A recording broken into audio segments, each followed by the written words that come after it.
Instituto Tecnológico de Pachuca. Licenciatura en Administración. Macroeconomía. Tema 6. Política económica. Presentado por Juárez Valero Octavio Manuel y Velasco Acosta Selene Andrea. Política fiscal. Es una rama de la política económica. Esta forma el presupuesto del Estado como una variable para tener un control y así proteger y mantener la estabilidad económica de un país. Así se evita la generación de inflación o el desempleo, velando por lograr el bienestar de la comunidad. Hoy en día, debido a que se ha reducido el gasto público, al igual que el privado, para poder disminuir la demanda económica se considera restrictiva la ley fiscal en el país, para que cuando la economía genera una gran expansión y se pueda parar, se evite que los precios suban. Cuando no existen ingresos que provienen del petróleo de años anteriores, para poder cumplir los compromisos del Estado se tiene que reducir el gasto público. Elementos generales de la política fiscal. Al ser la política fiscal una parte de la política económica, forma parte del desarrollo del presupuesto del Estado. Para poder llevar un control y estabilidad económica, el Estado se conforma por el gasto público, que éste está conformado por dinero que el gobierno administra para poder brindar bienes y servicios a los ciudadanos, al igual que las transferencias de dinero para las personas que reciben ayudas sociales o prestaciones de desempleo, y por los ingresos públicos, que son, por ejemplo, impuestos de ingresos del patrimonio de empresas públicas y endeudamiento. Según Rudiger, existen dos tipos de política fiscal. Una es la política fiscal expansiva. Esta es cuando se genera un déficit en el presupuesto del Estado y el gasto público supera los ingresos fiscales, lo cual genera una deuda pública. Y la política fiscal restrictiva. Esto es cuando hay un superávit en el presupuesto del Estado, ya que el gasto público es menor a los ingresos fiscales. Existen también objetivos que tiene la política fiscal. Estos son desarrollar el ahorro público para poder fomentar la inversión pública nacional como una herramienta para el desarrollo, poder extraer de la economía privada los ingresos suficientes para poder enfrentar las necesidades del gasto, equilibrar la economía gracias al control de precios y un ingreso bien distribuido. Política monetaria. La política monetaria es lo que hacen los bancos centrales para poder controlar la cantidad de dinero y crédito en una economía. En el país, la política monetaria tiene como objetivo mantener una estabilidad en los precios. Esto es controlar la inflación. Su uso lo lleva a cabo el Banco Central en los diferentes mercados financieros. En este caso, el Banco de México utiliza un esquema para los objetivos de inflación aplicando una meta. Se aplica de la siguiente forma. Define el objetivo de inflación, el rango y el plazo para poder obtenerla. Este se hace públicamente. El día de hoy, el objetivo es el 3%, con un rango de variabilidad de 1%. Existe ahora la inflación subyacente. Esta medida quita todos los precios de bienes y servicios que afectan la inflación de manera temporal. Después, se comunica de manera transparente la información económica más importante, al igual que las decisiones de la política monetaria, se publica en el calendario con las fechas en las que se darán a conocer las decisiones de la política, y después de 10 días hábiles, se da a conocer la sesión de la Junta de Gobierno durante el cual se deliberó y tomó la decisión correspondiente. Para que pueda funcionar y tenga una mayor credibilidad en la sociedad, el esquema de objetivos de inflación debe contener autonomía de la autoridad monetaria y rendición de cuentas, congruencia entre la política fiscal y la monetaria. Una herramienta que utiliza el Banco de México para no perder su meta de inflación es la tasa de interés objetivo. Se le conoce también como tasa de interés interbancaria.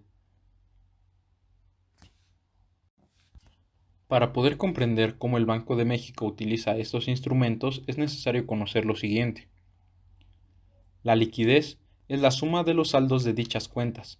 Se conoce también como reservas bancarias. Si la suma es positiva, hay un exceso de dinero, también conocido como superávit en el sistema bancario. Si es negativa, se dice que existe un faltante de dinero o un déficit de liquidez. Algunas variables macroeconómicas que también afectan sobre otras se les conoce como canales de transmisión. Estos canales se desarrollan de forma simultánea y pasan a estar estrechamente relacionados entre ellos, y se puede manifestar de la siguiente manera. Ahorro. Un aumento en la tasa de objetivo hace menos demandada la relación de nuevos proyectos de inversión, ya que se aumentan los costos para obtener recursos y desarrollarlo. Crédito. El crecimiento de la tasa del objetivo realizará un alza en las tasas de interés a largo plazo. Esto hace más atractivo el ahorro por mejores rendimientos y disminuye el consumo de las familias. Tipos de cambio. Este cambio en el tipo de moneda ocasiona que los bienes extranjeros sean más baratos comparándolos con los bienes nacionales. Estos disminuyen la demanda de los bienes nacionales y también los precios. Expectativas. Esta se refiere a los efectos que tienen las decisiones de toma del banco en México, sobre lo que la gente espera que ocurra con los precios y un crecimiento económico. Esto se relaciona con la confianza que se tiene del Banco de México para alcanzar su objetivo. Gracias a estos, los canales de distribución de la política monetaria son estrechamente relacionados entre ellos, y gracias a esto se alcanza el objetivo del Banco de México, teniendo una estabilidad de precios. Política de desarrollo en México. En los 80s existieron transformaciones políticas, ideológicas y económicas a nivel global. Algunas de estas fueron crisis mundiales del capitalismo y el fracaso de sistemas comunistas. Se crearon corrientes internacionales sobre ideas y políticas neoliberales presentadas como una panea política y economía universal. En 1981, muchos de los modelos de predicción económica, tanto públicos como privados, nacionales y extranjeros, tenían muy seguro que México continuaría con un crecimiento económico y empleos elevados, con una inflación y déficit manejables. A mediados de 1981, existió un crecimiento acumulado de deuda externa que no era alarmante, por el Producto Interno Bruto y las exportaciones totales aumentaban más rápido, por lo que la relación de la exportación y deuda PIB eran menores. Cuando hubo una caída de los precios del petróleo a mediados de 1981, muchos pensaron aún así que el rápido crecimiento mexicano en las condiciones internacionales era propicio para un crecimiento rápido y aún después de las acciones correctivas no fueron suficientes, ya que todo era contradictorio dentro del gabinete, al igual que la lucha presidencial.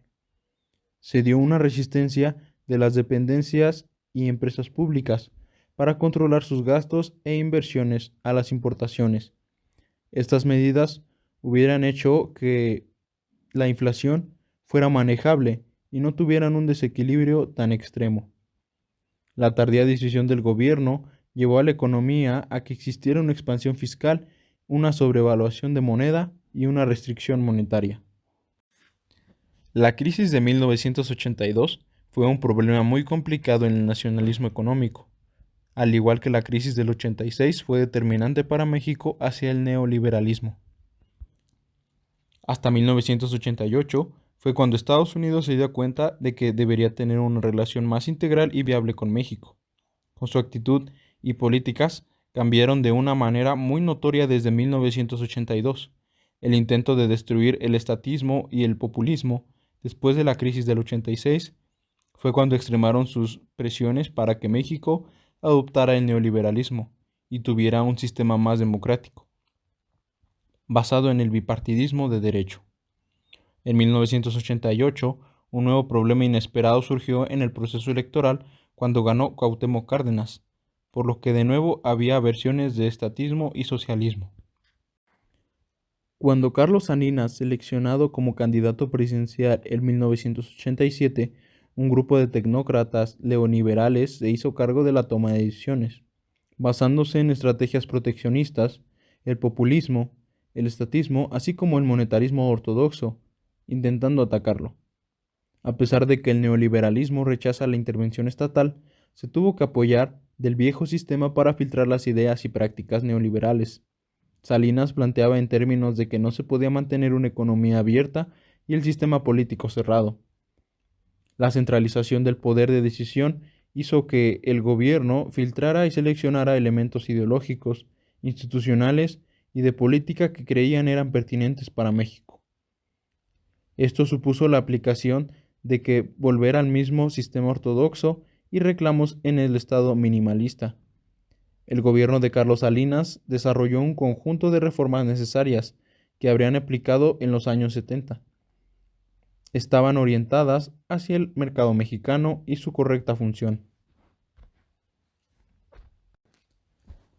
La forma y la intensidad con que los factores internacionales y nacionales influyen en la formulación de políticas, el cambio de las mismas y la oportunidad de la toma de decisiones cambia significativamente a lo largo de la historia en México, evitando una respuesta simple a estos problemas.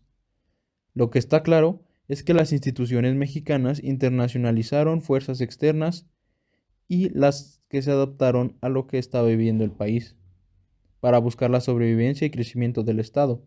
Para el año 2000 era necesario un esfuerzo superior para poder desarrollar estas mismas fuerzas en el gobierno y que el pueblo pudiera aprovechar para crear una solución. El proceso de aplicar reformas necesarias y la internalización del mundo con la relegitimación de un sistema político mexicano renovado era el reto para el año 2000.